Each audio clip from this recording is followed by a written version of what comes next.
This Film Friday, we're taking a look at the new Holga 135AC.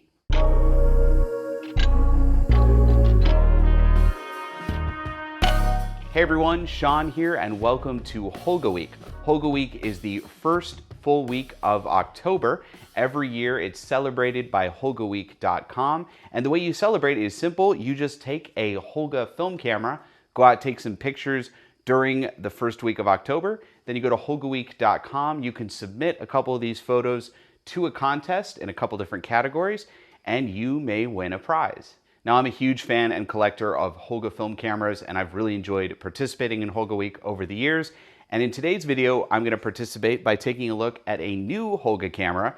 Yeah, that's right. I didn't know there were any new ones, but I was online a couple weeks ago, and I saw this, the Holga 135AC.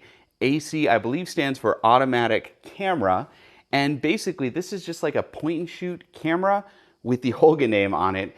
And it's AC because it has a motor drive, so it actually automatically pulls the film through the camera. Now, this camera does not look much like the Holga 135 camera I'm used to, and to be honest, it doesn't really feel like a Holga camera. So let's unbox this camera and take some pictures with it and see what we can create. So let's take a closer look at this camera. It is the Holga 135AC. It says it's got a built-in flash. And of course, the automatic in the phrase, I don't believe has anything to do with aperture. It's the automatic winding and frame advance. We got a blurb back here. We have a couple demo photos. These look about standard for a generic 35mm point and shoot camera. They don't look very Holga-y at all, which is interesting.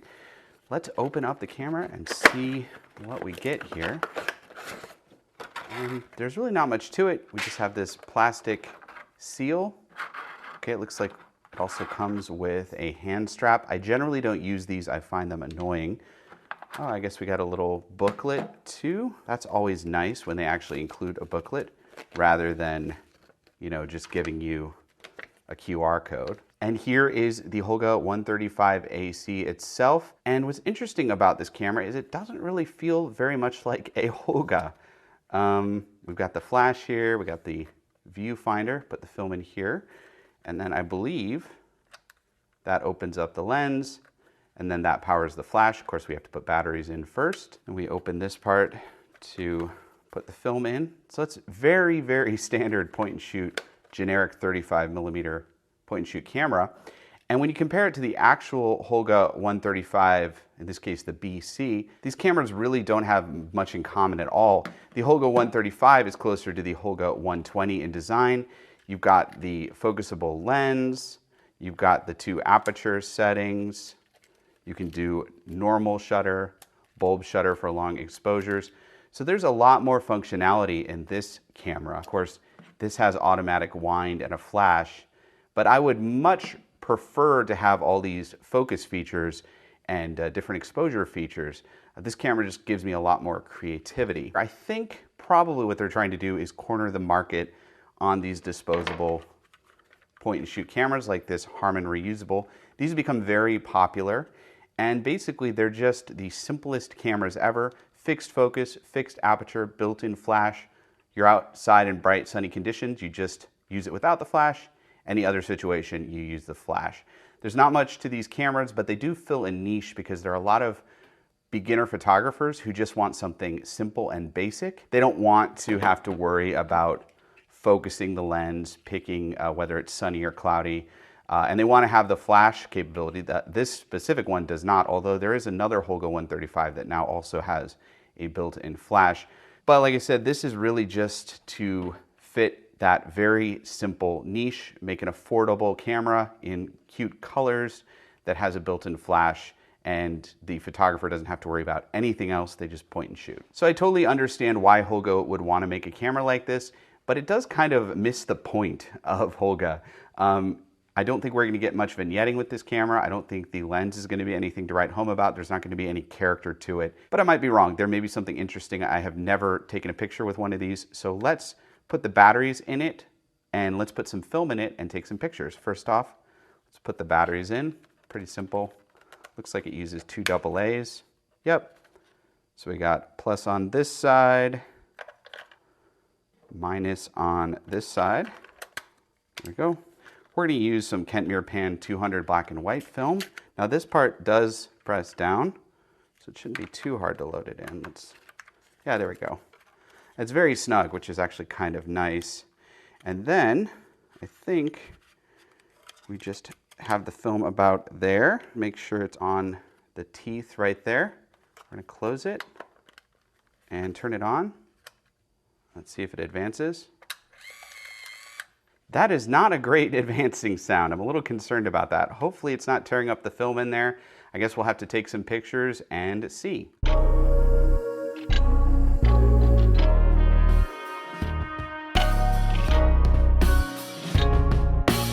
Okay, I'm out shooting with the Holga 135, and I will say this is a very chonky camera. It's kind of heavy and kind of big, which is weird for a point and shoot 35mm camera. I have cameras that pretty much are exactly like this, but are like half the weight and a lot slimmer. So it is weird that they went with such a big, heavy design. It feels about as heavy as the standard Holga 135, which, like I said, has way more features than this. So I'm not really sure why they went with this design. It's very chunky, very heavy. Now the film won't automatically advance once you have hit your final photo. You actually have to advance it by pulling this little lever button thing. I'm just going to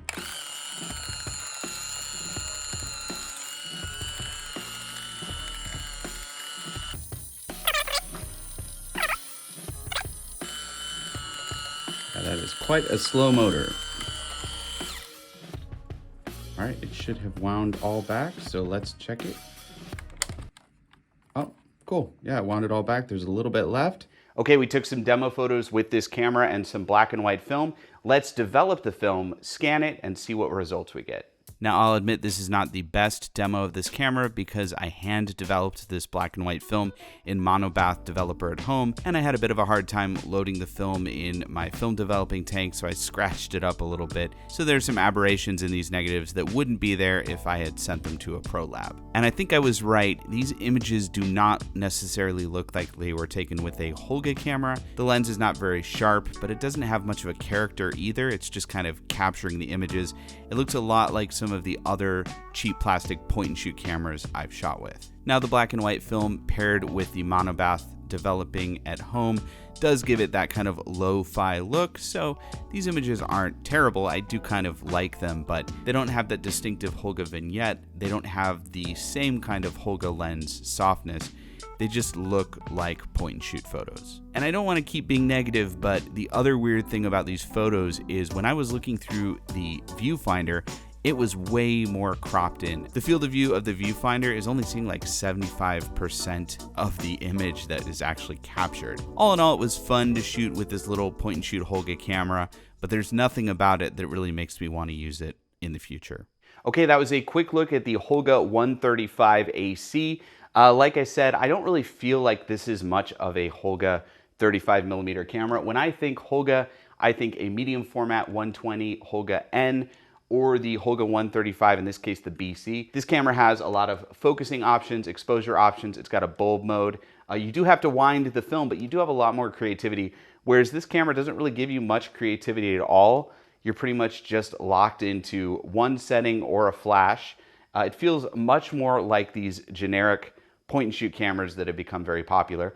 But there is a desire for these types of cameras. There are beginner photographers who just want something really, really basic. And so I guess this kind of fills that niche for Holga. Once again, a reminder, this week is Holga week. So if you want to participate, if you want to take some pictures with some Holga cameras over this week, submit them to the website for the contest. Go to holgaweek.com. One quick note, I can't say for sure if this Holga 135AC will be one of the cameras that is allowed in the contest. Because this is more just like a point and shoot with the Holga name on it, I can't say for sure if they will take submissions from this camera.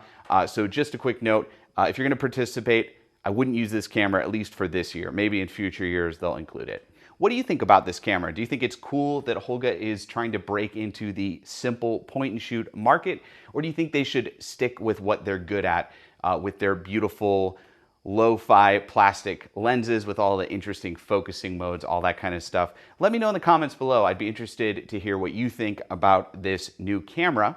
Also, comment below if you have any questions about this camera. I would love to help you out, or if you have any comments about anything I said in today's video. Thanks to Mr. Holga and HolgaWeek.com. They're not sponsoring this video, but I love that they do this every year. It's really exciting. It's one of my favorite times of year. And if you'd like to see more of my videos about Holga cameras, or any film camera for that matter, click right here to subscribe to my YouTube channel. I try to do a Film Friday video every Friday. I'm Sean Anderson, and happy Holga Week.